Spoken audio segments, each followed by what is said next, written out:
everyone. Thanks for joining us here on CBS News 24/7. I'm Lindsay Reiser.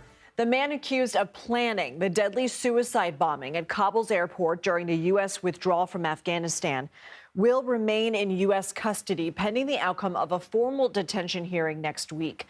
Mohammad Sharifullah faced a federal judge today, one day after President Trump announced during his address to Congress he had been taken into custody. CBS News Justice Department correspondent Scott MacFarlane was at that hearing and joins us now from Washington. Scott, what happened in court today? Really was a historic, striking moment. Somebody standing in a U.S. courtroom to answer for that attack at the Abbey Gate in 2021, that attack that killed 13 U.S. service members and dozens of other people. It was a brief hearing. What the judge really decided here was what to do about timing and what to do about this defendant over the coming days.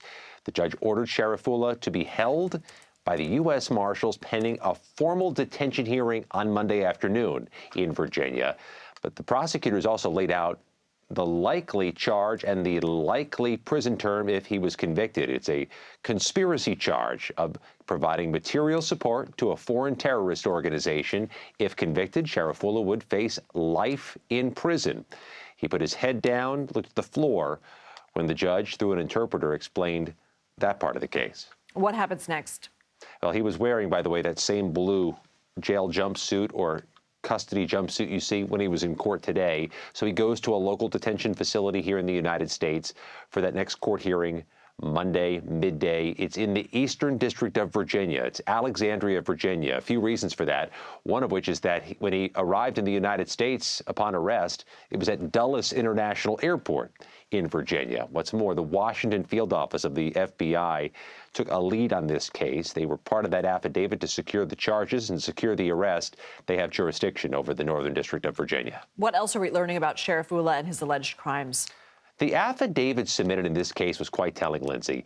It alleges not only was he a surveillance specialist for this attack at the Abbey Gate, that he was part of the plotting and planning.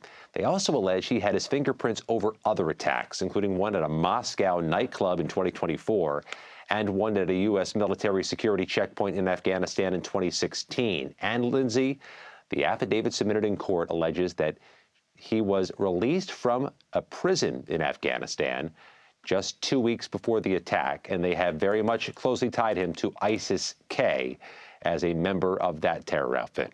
Scott MacFarlane, thank you as always.